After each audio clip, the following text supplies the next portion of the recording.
žinoti. Ir turėti keletą pagrindinių atsakymų klausimus.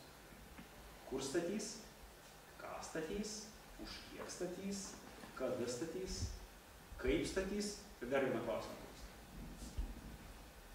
Kas statys? Ir dar vienas klausimėlis iškyla atsakiusi visus pirminius klausimus, tai yra ar tikrai statys, nes tai yra labai svarbu. Tai įprastinė projekto sudėtis į tos klausimus atsako tomis priemonėmis ir tais įrankiais arba tais rezultatais, kurie yra statybos projektai. Tai yra brėžiniai, planai, mazgai, pjūviai, fasadai atsako, tai yra kas yra objektas ir kur tas yra objektas. Sąmatos atsako į klausimą, kiek tai kainuoja. Kalendoriniai grafikai atsako į klausimą, kaip darbai organizuojami ir kada tai bus daroma. Darbų organizavimo ir vykdymo projektai atsako, kaip tai bus daroma, tai yra kokios technologijos naudojamos ir arba kas tai darys. Ir paskui viskas atsiranda, sakant, statybos aikštelėje. Tai matom, visas tas procesas statybos vyksta. Pabandykime pažiūrėti, kas dalyvauja tose procese. Turbūt žinot, kad yra statybininkai. Čia yra įvairiausios nuotraukos. Ir šitose nuotraukose labai aiškiai matome, kad nėra labai svarbu, ar tas statybininkas yra iš vienos šalies, ar jis yra iš kitos šalies, ar tai yra anksčiau statė piramidės, ar tai yra industrijos amžiaus laikotarpis, ar tai yra dabar, ar tai yra ateityje, vis tiek bus statybininkas.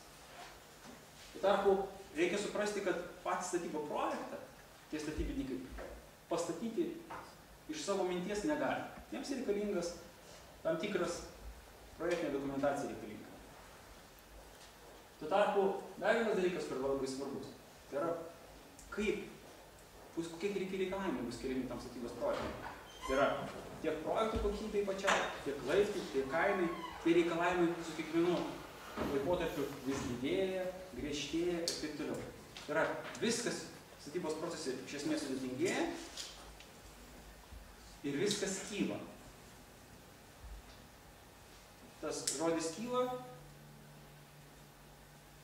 tai galbūt tai kyla aukščiai, tai yra statiniai didėja, daromi aukšti, aukštuminiai, bet nebūtinai tai yra į viršų.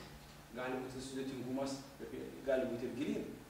Šiuo atveju nesvarbu, kur tu statysi, ar kaip tu statysi, ar po žeme, ar virš žemės, vis tiek reikia projektinių sprendinių ir reikalingi įrankiai.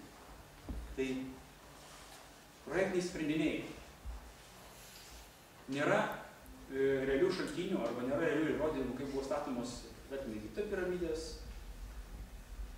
nėra šaltinių, kaip buvo statomi dar kiti monumentalūs statiniai, bet numanoma, kad vis tiek buvo rengiama tam tikra projektinė dokumentacija. Gal kažkas kalė ant akmens, galbūt kažkas papiešė manuskripto, bet iš esmės tai buvo popieriniai brėžiniai, kuriuose buvo aiškiai atvaizduota inžinerinė mintis. Kita dalis, arba kitas žingsnis evoliucijoje, tai buvo brėžiniai. Tai yra kompiuteriais padaryti brėžiniai, kurie palengvino procesą, sumažino klaidų skaičių. Atsirado dar viena tam tikra evoliucijos pakopa, tai atsirado vizualūs atvaizdavimai, tai yra virtualūs brėžiniai ir trimačiai modeliai. Tai yra visa tai yra tam tikra projekto atvaizdavimo terpė, naudojant tam tikrus įrankius. Pabandykime pažiūrėti, kaip tas projektas arba kaip tas projektavimas vystėsi pagal tas evoliucijas. Kaip minėjau, buvo brėžiniai iki tam tikro laikotarpio, kol atsirado CAD standartai, reiškia buvo apibrėžę taisyklės ir reikalavimus, kaip ir daroma projektai. Tuomet atsirado didesnis akcentavimas į 2D ir 3D modeliavimą, kas yra dvi dimensijos, jūs turbūt įsivaizduojate. Tai yra popieriaus lapas, X, Y, jame aiškiai nurodytas atvaizdavimas to projektinių sprendinių. Tuo tarpu trečia dimensija, kaip jūs galvojate, kas yra trečia dimensija? Matematiškai tai yra Z. Tai yra geometrija, tai yra erdvinis kūnas. Tai jau yra trimatis elementas. Tai perėjus į trečios dimensijos, ties geometrija sustojama. Tai yra atsiranda kitos dimensijos. Tokios dimensijos kaip 4D. Tai yra ta pati trimatė erdvė, tačiau jos jos pozicionavimo atsiranda dar ketvirta dimensija laikas. Pultelę, pavyzdžiui, galiu pasakyti, šiuo atveju, jo geometrija nesikeičia. Taip? Ar jisai čia, ar po akimirkos jis yra čia, ar jis yra čia ir panašiai. Tai ketvirta dimensija būtent atvaizdavimas laike, kaip jisai kinta, gali keistis ir jo vidiniai parametrai, kokybiniai parametrai. Taigi, kokybiniai parametrai tai jau būtų penktos dimensijos ir kitų sekančių dimensijų vertinimas. Tai penktoji dimensija dažniausiai atvaizduojama piniginė išraiška arba ekonominė išraiška. Galima įvertinti tokias papildomas dimensijas kaip aplinkosauga, ūkio valdymo įtaka, galima vertinti ir kitus visokiausius parametrus, tačiau juos galima išreikšti per kokybinę išraišką arba per pinigus. Atsiranda naujas terminas, tai yra BIM, tai Building Information Model. Ar teko girdėti apie tokį terminą? Tai yra statinis informacinis modeliavimas.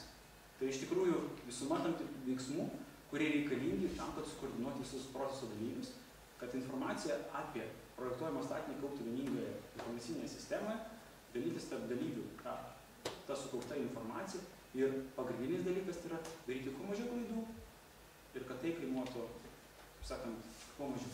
Tai būtų pastatų laiku. Yra kita sąvoka, PLM, Project arba Product Lifecycle Management. Šita samprata yra šiek tiek išplečianti BIM sampratą, nes yra nagrinėjimas visas statinio gyvavimo ciklas. Tai yra šio pultelio gyvavimo ciklas, tai yra ne tik, kad aš dabar laikau jis yra gyvas veikas, nukrenta ant žemės, jis sudužo ir jis išmetamas. Iš tikrųjų, jo gyvavimo ciklas turėtų būti pradėti gerokai anksčiau. Jisai yra kažkieno tai projektuojamas, tai yra sugalvojama idėja, kažkieno tai yra suprojektuojamas, tada kažkokioj gamykloje jisai pagaminamas, tada kažkokioj parduotuvėje jisai parduodamas, tada kažkurioj parduotuvėje pirkęs asmuo jį naudoja, vėliau jeigu jis naudoja, baigėsi jo naudojimo laikas, kuris yra iš tikrųjų labai didelis. Ir po naudojimo reikia jį arba suremontuoti, arba utilizuoti. Tai visi šitie laikotarpiai lygiai taip pat apima ir statinę. Statinys nėra taip, kad statinys yra tik tai projektas, arba statinys yra tik tai, ką jūs matot, kas yra pastatyta. Reikia nagrinėti visą pačią plačią, nuo idėjos iki galutinės sugriovimo utilizavimo dulkelės. Taigi, šiek tiek grįšiu atgal prie šitos skaidrės, paaiškinęs terminus. Tie visi terminai keliauja tam tikroje evoliucijos lygmenį. Ir iš tikrųjų, noras modeliuoti arba naudoti statinio informacinio modeliavimo technologijas atsirado ne statyboje. Jisai atsirado kosmoso pramonėje, kur buvo galimybė pritaikius tam tikras prielaidas, apribojimus, tyrimus, galima nustatyti, kas ten bus, kaip ten bus. Ar tas žmogus, kuris skris kosminio aparato, ar jisai nežus ir panašiai. Tai ta technologija kosminio pramonėje pradėta naudoti nuo 1967–65 metų. Mašinų pramonė 80-metyje, o į statybos pramonė atėjo maždaug 1987 ir nuo 95 jau pradėta naudoti kaip pramoninis dalykas, kuris būtent naudojamas statybos procese. Dabar mes susidurime tokią situaciją, kad tai yra pasaulyje labai plačiai besivystanti tema. Ir Lietuva irgi viena iš tų šalių, kurie šitą tematiką labai stipriai nagrinėja. Taigi, apie terminologiją pašnekėjom, apie evoliuciją tik šiek tiek pašnekėjom, tai pabandykim akcentuoti. Labai svarbu, kaip kas ką vadina. Ir iš tikrųjų, jeigu šalis arba projekto dalyviai nesusitarė, ką koks terminas reiškia, arba nesusitarė, kokie reikalavimai bus vienu ar kitu atveju, bus labai sudėtinga. Todėl labai svarbu vieninga komanda, vieninga terminologija ir visų projektų dalyvių bendras tikslo siekimas. Būtent komandos darbas. Ne kažkurio tai vieno individo ar vienos kompanijos, ar vienos iš dalyvių, o tiesiog bendros komandos darbas. Taigi, prieš tai jūs matėte brėžinukus, vaizdelius, pjūvius. Dabar pažiūrėkite, tai yra skaitmeninė statyba. Galbūt šiek tiek saulė uždaro tą vaizdo, bet iš esmės tai yra statinys modelis. Tai yra skaitmeninė struktūra, kurioje viduje yra viso statinio dalis. Galima būtų tai šiek tiek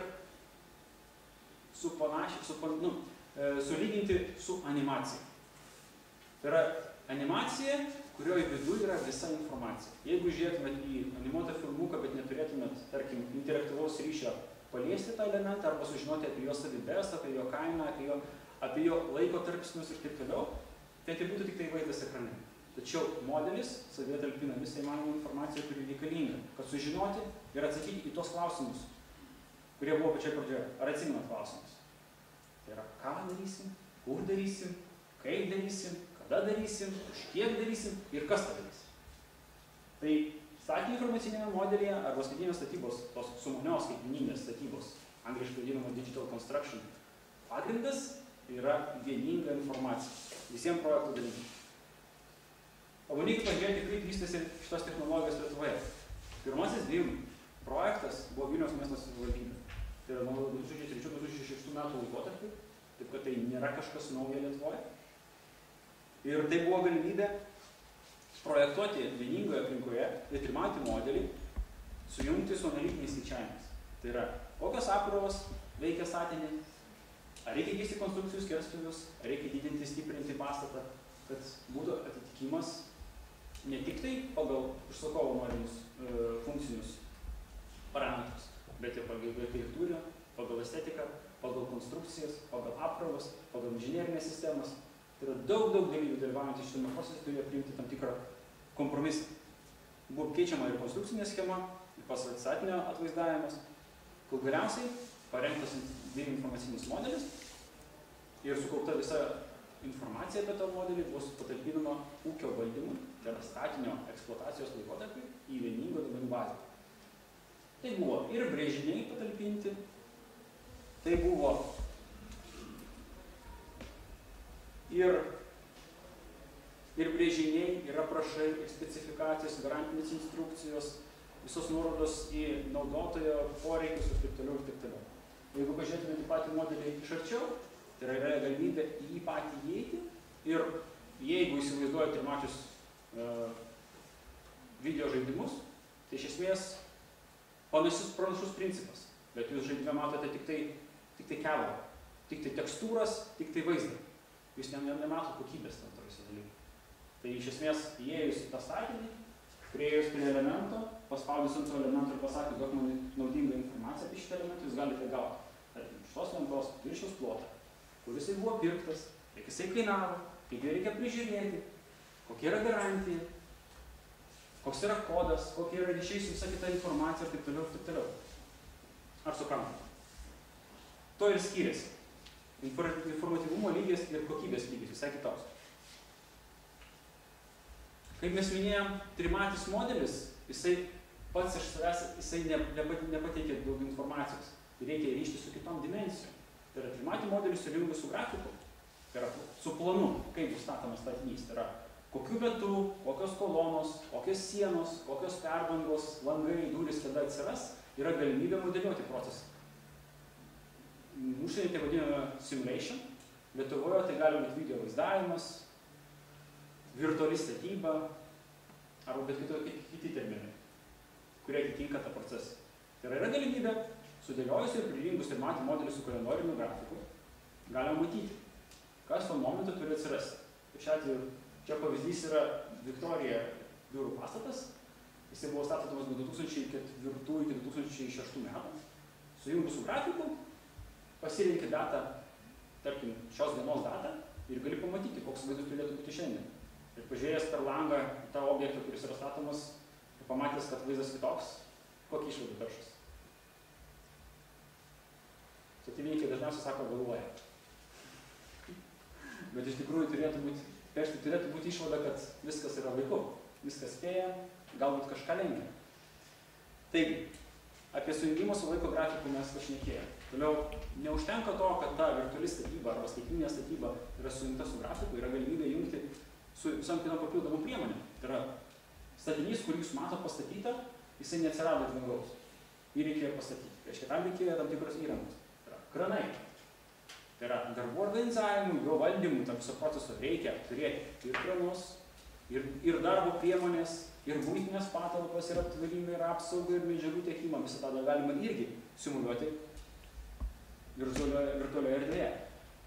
Ar kas nors matė, prieš metus ar pusantrų buvo plačiai rodomi filmukai per žinias, kaip japonai stato atominę elektrinę, kas animacijos. Niekas nematė. neteko nieko matyti. Bet įsivaizduokit, tarkim, jums parodytų filmuką, animacija, kaip yra statomas vienas ar kitas pastatas. Į kokios asociacijos būtų pažiūrėjus.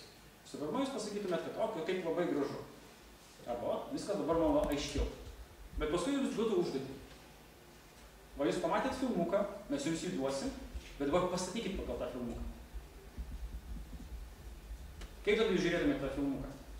Jūs žiūrėtumėt, kaip organizuojama veikla, kuri konstrukcija kada atsiranda, kurios statinė dalis kada atsiranda, kaip jin atsiranda, kiek tas trunka ir panašiai ir panašiai. Tiesiog, tada jūs žiūrėtumėt nebe paprasto vartotojo žiūrovo akimis, o jau inžinieriaus akimis. Jūs galvotumėt, kaip tai buvo padaryta, kodėl ta trukmė trumpesnė arba ilgesnė, kodėl šita statinė dalis atsirado anksčiau ir vėliau. Tai pradėtumėt organizuoti procesą. Paprastas pavyzdys. Jeigu jūs neturit pakankamai patirties arba abejoju dėl kažko, tai jūs kepdami tortą, žiūrit receptą. Galima iškepti tortą, skalauti inkilėlį arba atlikti dar kokią nors darbą, remiantis savo patirtimi. Bet jeigu jūs turite instrukcijas, jeigu jūs turite planus, jeigu jūs turite receptą, jeigu jūs turite visus ingredientus, visus išteklius, kuriuos reikia daryti, ir žinot, kaip tai padaryti, arba turite aprašą, tai yra žymiai lengviau ir yra didesnė tikimybė, kad pasiekta kokybė bus tinkama. Ar sutinka? Nesutinka? Tikrai ne? Šaunu. Tai reiškia, jūsų inžinierinė kūrybinė galia labai didžiulė, jeigu nesutinka. Arba turite labai didelę patirtį statybose. Fantazijos neužtenka. Fantazija yra gerai, bet reikia žinoti, kaip tai gyventi. Vis tai yra kiekviena dedamoji dalis. Pabandykime pažiūrėti toliau. Čia yra Klaipėdos pastatų gaminių stovykla. 2005-2008 metų. Čia tiesiog norime pavaizduoti, kad modeliavimas arba statinių valstybinis modelis gali būti įvairių kokybės lygių. Tai čia mes matome preliminarų modelį, o čia matome detalų. Skirtumas yra tame, galbūt, kad detalumas yra žymiai didesnis. Yra numatomos angos, skylės, ertmės, sujungimo mazgai, tai yra modelyje detale, tu negali tiesiog modeliuoti vienam kito užmestus elementus. Negali. Tai iš karto programa arba modeliavimo sistema arba informacinių ryšių duomenų valdymo sistema iš karto pasakys, yra kolizija, tie elementai kertasi, jie negali būti pačioje erdvėje du tokie patys arba du skirtingi. Aiškiai atsiranda problema. Aiškiai tą problemą reikia spręsti. Ta informacija apie tą iškilusią problemą turi būti pateikta tada projekto dalyviams ir projektai turi atlikti pakeitimus, užsiderinti tą problemą. Ir savame suprantama, tas modelis jisai pastačius ir turėtų atrodyti kaip jisai. Toks, kaip jisai yra buvo sumodeliuotas. Tai čia yra pavyzdys, kai buvo pastatyti tokie patys du pastatai. Toliau, kaip minėjau, statybos procesui organizuoti, jį valdyti, reikia naudoti ir priemonės, ir įrankius, ir kelimo įrangą ir taip toliau. Tačiau, jeigu mes susidurėm su tokia situacija, kai dirba ne viena komanda, arba ne vienas rangovas, arba tortą kepa, tą patį vieną tortą kepa 5 asmenys, arba tą patį inkilėlį arba šis būdą sukalinėja irgi 5 asmenys. Tai kiekvienas turi žinoti, kas, kada, ką darys. Tiesiog vienam žmogui kai kurios darbus arba vienai kompanijai tai yra per daug sudėtinga. Tada reikia telktis į komandas, į grupės, į etapus, skaidyti darbus, sujunginėti juos tarpusavį ir tikėtis, kad visus pavyks, viskas bus sėkmingai. Tai šiuo atveju čia yra pavyzdys, kai vienu metu dirba kelios kompanijos ir atlieka lygiagrečiai skirtingų pastato statinio dalių įrengimo darbus. Yra galimybė naudoti modeliavimo sistemas ir pamatyti, kaip tai pastatome. Čia irgi vienas iš pavyzdžių to pačio statinio, kaip ir jungus prie trimačio modelio grafiką. Mes turim laikas plus geometrija ir mes matom, kaip laike statinys vystosi. Iš vienos pusės tai yra tiesiog graži animacija, iš kitos pusės tai yra daug informacijos turintis statinio informacinis modelis su aiškių pririšimų laiko skalėje. Tai yra, kokiu metu reikia kokius darbus atlikti, kad projekto gyvenimo ir terminai ir kokybė būtų tinkami. Ir turbūt esat matę tokius vaizdėlius. Tai yra vizualizacija. Jeigu einat po kokį nors statybos projektą ir matote, šalia yra informacinis stendas, yra kažkokia nedidelis vizualizacijos vaizdelis. Tai iš tikrųjų, tas vaizdelis irgi neatsirado iš niekur, tas vaizdelis irgi atsiranda iš modelių. Tačiau tokia modelio nauda, tai yra vizualizavimui, vaizdavimui yra maždaug tik 5% viso modelio, statinio informacinio modelio naudos. Tai yra nemaža nauda užsakovui, kad užsakovas suprastų, kaip bus pastatyta, kaip tai atrodys, bet tai turėtų būti tęstinis procesas ir tas architektų arba vizualių dizainerių parengtas modelis turėtų judėti toliau. Susijungti su konstrukciniu modeliu, susijungti su inžinerinių sistemų modeliu, susijungti su eksploataciniu modeliu, technologijų modeliu, darbų organizavimo modeliu. Tai turėtų būti vienas jungtinis modelis viso statinio informacinėje sistemoje. Dėjom toliau. Tai, o ką daro studentai, pavyzdžiui? Arba kas tai daro? Taip specialistai, profesionalai, jie turi tai išmokti. Tai čia yra pavyzdžiai VGTU studentų. Tai yra darbai, kuriuos atlieka mūsų studentai.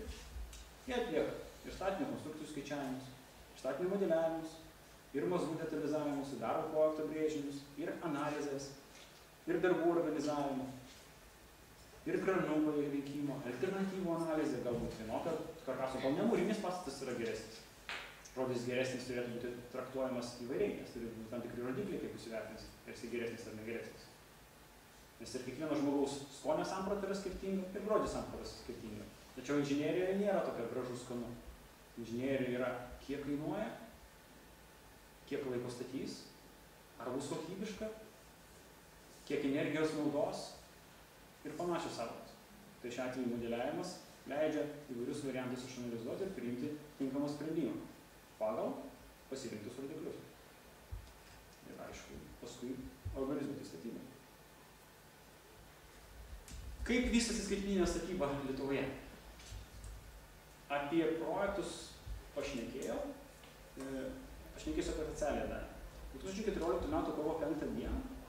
13 didžiųjų Lietuvos statybos asociacijų priima sprendimą ir pasirašė įsteigti viešąją įstaigą skaitmeninę statybą.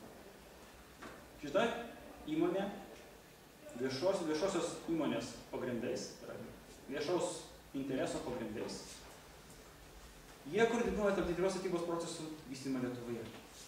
Tai yra, jos palaiko institucijos, mokslo įstaigos, verslai, tam tikrus individualus projektų dalyviai ir panašiai ir panašiai. Jie stengiasi, kad skaitmeninė statyba Lietuvoje būtų ne tik ateitis, taptų dabartimi. Ar žinot, kad kiekvieną pavasarį būna Litexpo Resta paroda? Ir šiemet irgi bus paroda ir bus 4. tarptautinė konferencinė skaitmeninė statyba. Jeigu jūs turėsite galimybės, atvykite tą konferenciją, paklausykite kitų šalių profesionalų pranešimų ir susipažinkite su tą informaciją, kuri yra, jeigu tai jums yra įdomu. Taigi, pabandykim tada panagrinėti. Apie praeitį pašnekėjom, apie esantį situaciją pašnekėjom, pabandykime pašnekėti apie ateitį. Kas gali būti ateityje su skaitmeninė statyba, su pažangiom IT technologijom, kaip jūs galvojate? Čia yra sąrašėlis. Gali būti kažkokie tai nauji įrankiai, kažkokios naujos priemonės, kažkokia nauja pramonės šaka arba pramonės naudojimo būdai, nauji būdai taikyti organizavimo ir technologijos variantus, nauji atvaizdavimo būdai ir apskritai nauja samprata apie statybą. Taigi, tai yra kažkas naujo. Tai yra kažkas dar kol kas neapčiuopiama ir iki galo nesuprantama. Bandykime pažiūrėti, kur juda statyba. Nauji įrankiai. Kiekvienas turbūt iš jūsų turite arba pusiau išmano, arba labai išmano telefoną. Tai jeigu anksčiau statybininkai šiuo metu nesimato, bet tam kampe, dešiniam, tai yra įrankių rinkinys. Ruletė, suktuvas, kromotilinis grąžtas ir planšetė. Ar jūs matėte kad nors statybininką, kuris dirba su smartphone arba su planšetė? O tai yra. Ir statybininkai nebe brėžinius nešiojas. Jis įsitraukia savo smartphone. Aha, viskas aišku, toliau einam dirbti. Ir kas įdomiausia, kad tas brėžinys yra ne tiesiog laiškas kažkoks, kurį jam kažkas atsiuntė ar dar kažką. Jisai turi tiesioginį ryšį su duomenų baze, tai yra su serveriu viso projekto, ir jisai mato paskutinį galutinai suderintą su visais projektų dalyviais sprendinį ir aktualų brėžinį. Ne tą, kur vakar kažkas piešė, o tą, kuris šiandien yra paskutinis. Tai yra sumažėja klaidų tikimybė, padidėja efektyvumas. Taigi, tokie vaizdai statybose, darbas su planšetė, su smartfonais, tai yra dabartis. Tai jau nebe ateitis, nors sako, kad nematėt. Kitas dalykas. Lazerinis skanavimas. Tai turim statinį, bet neturim jo projektą. O jį reikia rekonstruoti. Reikia vertinti, ar konstrukcijos atlaiko, ar konstrukcijos reikia taisyti, ar reikia papildyti kažką, tai sustiprinti, pagražinti, pagerinti. Tam yra lazeriniai skaneriai. Pastato įrenginį, nuskanuoja visą auditoriją ir turi skaitmenizuotą vaizdą. Erdvėj mato, ar tas kraštas statinio 2 cm arčiau ar toliau, ar nėra kokių nors nukrypimų, ar suvesta geometrija, ar nebus kokių problemų, paskui leidžia pakeliant lubas ir panašiai. Tai yra ne tik statinio viduje, tai ir statinio išorėje ir lauke, net yra skaneriai, kurie skanuoja po žemę. Kitas dalykas. GPS. Ar teko girdėti tokią santrauką? Anksčiau tai buvo globali pozicionavimo sistema pritaikyta tik tai Jungtinių valstijų karo pramoniai. Dabar jinai turi savo analogus, jinai turi GLONASS, jinai turi Galilėjo sprendinius, čia yra Rusijos ir Europos Sąjungos alternatyvos. Tačiau principai yra tie patys. Tai yra pozicionavimo sistema, kuri leidžia nustatyti tam tikras ne tik tai globalės koordinatės, bet ir aukštį nuo jūros lygio. Tikslumas tų sprendinių išauga iki tokio lygio, kad jisai turi paklaidą nuo 1 iki 3 cm. Ką tai reiškia? Tai reiškia, kad globalaus pozicionavimo sistemas sujungus su robotizuotais mechanizmais, jie gali atlikti darbą. Tai yra ne teorinis pavyzdys ir ne ateities dalykai, bet yra dabartis. Tai yra buldozeris, žinot, kas yra buldozeris? Tas, kur stumia gruntą. Arba žinot, kas yra ekskavatorius? Tas, kuris kasa. Įvedi jam pagal sukurtą skaitmeninį 5D, 4D arba 3D modelį informaciją ir jisai žino, kurioje vietoje kasti. Įdomiausia yra tai, kad jis kasa be žmogaus. Tai yra robotas. Jisai turi programą, jisai turi savo valdiklius, jisai žino pririšimą, jisai gauna koordinates, jisai gauna visus duomenis ir jisai kasa, ir jisai stumia, ir jisai lygia. Kaip jūs galvojate? Ar tai yra efektyvu ar ne? Net ir dabar teko girdėti tokį turbūt projektą, kaip Rail Baltica.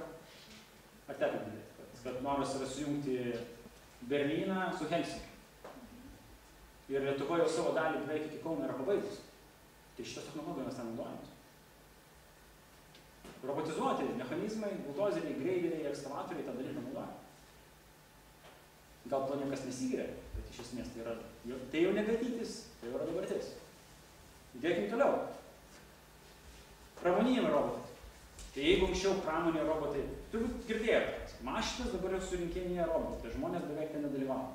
Matėt per televizorių, kaip ten robotai sukinėjasi, ten mašiną greit surinko ir paleido nuo konvejerio. Tai dabar robotai dirba statyboje. Nes pamatė, kad tai darbas yra našesnis, klaidų mažiau, efektyvumas didesnis, nėra nuovargio ir taip toliau ir taip toliau. Ar teko matyti tokį daiktą? Tai yra dronai. Kažkas galvoja, galbūt tai yra tiesiog skraidantis aparatas, kuris kažką gali nufilmuoti. Bet tai yra ir priežiūros priemonės. Įsivaizduokit, jums dabar reikėtų nustatyti, ar Vilniaus televizijos bokšte ant viršutinės antenos kur nors nėra labai stipriai koradavusių elementų, tai yra surdyjusių, kurie gali sulūžti ir nuvirsti kam nors ant galvos. Tai jiems reikėtų tenais užlipti. Būtų labai sudėtinga. Tarpu dronas tai atlieka per kelias minutės. Įjungiai, pasikėliai, pažiūrėjo ir taip toliau.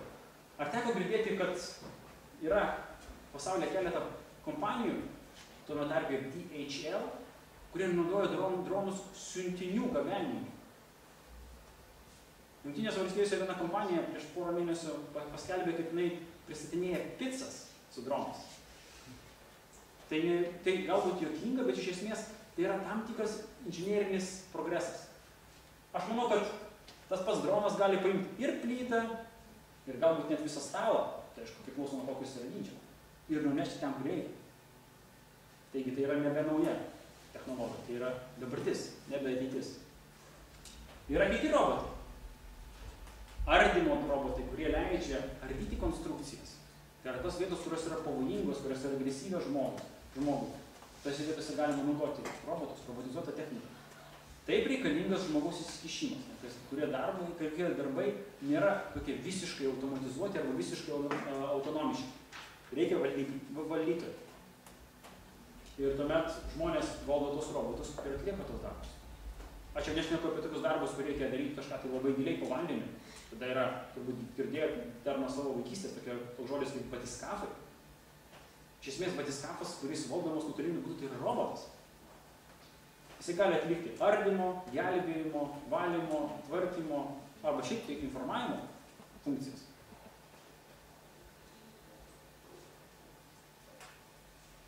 Kita galima nauja ateities šaka tai yra būdai ir technologijos. Vienas iš variantų, ateities variantų yra naši surenkama inžinerija. Tačiau iškart galiu parodyti, kad tai nėra, jau nebe ateitis, o tai yra dabartis. 2012 metais kinai sugebėjo 30 aukštų statinį. Ar žinot, kad yra Europos bokštas pas mumis ten, prie savivaldybės statinys? Jisai 33 aukštų. Įsivaizduokit, kinai tokio dydžio statinį padarė per 15 dienų. Reiškia, per 2 savaitės. Jis stovi. Įdomiausia yra tai, kad šiais metais, praeitą mėnesį buvo nauja informacija. Ta pati kompanija sugebėjo 57 aukštų pastatą padaryti per 19 dienų, nepilnas 3 savaitės. Tai tikrai ne magija, ne burtai, tai yra inžinierijos pažanga. Tai yra inžinerija, kuri prieš tai buvo aikštelės darbo vaisius, jinai persikėlė, jinai jungiasi su gamyba, su pramone. Tai yra daug paruošiamųjų darbų. Yra daug modeliavimo, daug projektavimo, daug suderinimų tarp skirtingų statinio dalių, tarp architektūros, konstrukcijos, inžinerinių sistemų, valdymo sistemų, apdailos sprendimų. Bet tą viską padarius ir nusiunčius tos modelius su visa tinkama informacija į gamyklą, kas yra daroma? Gamykloje formuojamos užduotys, daromos, surenkamos panelės, perdangos plokštės, sienų plokštės, iš karto su įmontuotomis razetėmis, šviestuvais, su viskuo. Gamykloje viskas paruošta. Tada sukraunami sunkvežimį. Aišku, tą dalyką atlikti reikia kažkur tai 1,5 metų, kad viską susiprojektuoti ir pasiruoštam procesui. Tada atvažiuoja tas sunkvežimis su tom detalėm paruoštom visom medžiagom į aikštelę ir nereikia po vieną medžiagą atvežti aikštelę, bet iš karto viskas vienu metu ir iš karto sumontuoti vietą. Belieka tik tai su kranu jas sumontuoti, pakelti didelį aukštį ir atlikti kranu. Statinys nėra didelis, statė 8 kranai. O tada pakelia tinkamą aukštį ir statybininkai jį prisuka, pritvirtina, apdailina, pritvarko. Ir jis baigtas. Ir baigiamas iki galutinės apdailos. Tai yra per 19 dienų, po 19 dienų, neskaitant pamatų įrengimo, žmonės gali ateiti ir gyventi. 800 būtų. Įsivaizduojat? Toliau bandykim žiūrėti, dar kokia ateitis yra. Arba kokia yra dabartis. Namų spausdinimas. Ar kas nors girdėjo, kad yra trimačiai spausdintuvai? Paklausiu, pakelkite rankas, kas negirdėjo trimačių spausdintuvų. Štai visi girdėjo. Ar žinot, kad yra namų spausdintuvai? Irgi, amerikiečiai su kiniečiais toje vietoje labai stipriai lyderiauja. Ir yra galimybė, yra pavyzdžiai, net yra kai kurios kompanijos, kurios per 24 valandas atspausdino 10 namukų.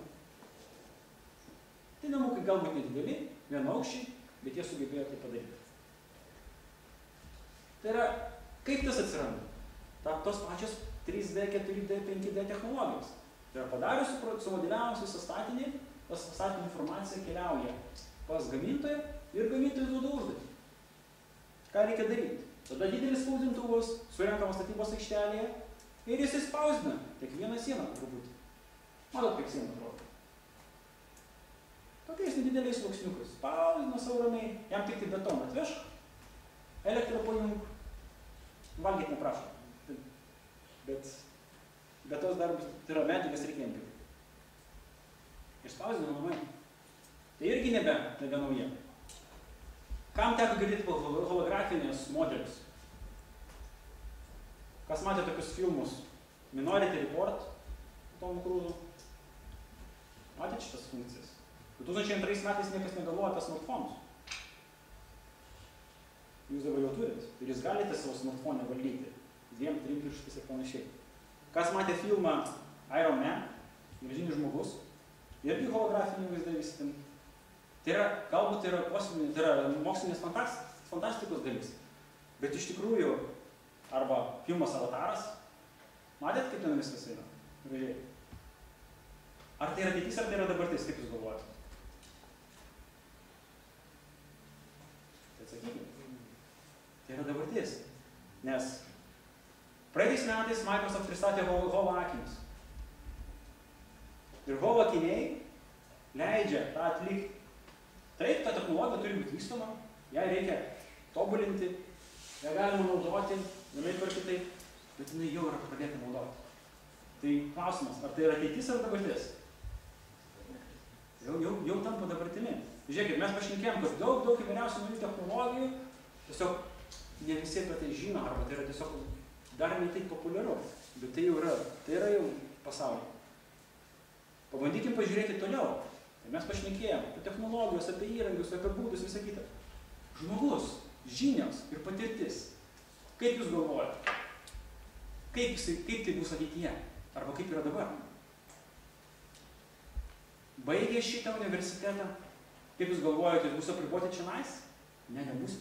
Jūs čia įgyja patirties, žinių, galėsite keliauti į ES šalis arba kitas pasaulio šalis, o galbūt ir į kosmosą su savo žiniomis, su savo patirtimi. Tai yra inžinerija. Jinai neturi aiškių sienų ir ribų. Ir jinai leidžia jums plėtoti savo veiklą, kur tik nori. Ar suprantate? Ir tada kitas dalykas. Tai kokia bus ateitis? Galiu pasakyti 100%. Ateitis bus įspūdinga. Ir tikėkime, kad mes ją pamatysime. Taigi, ačiū už dėmesį. Gal turite klausimų?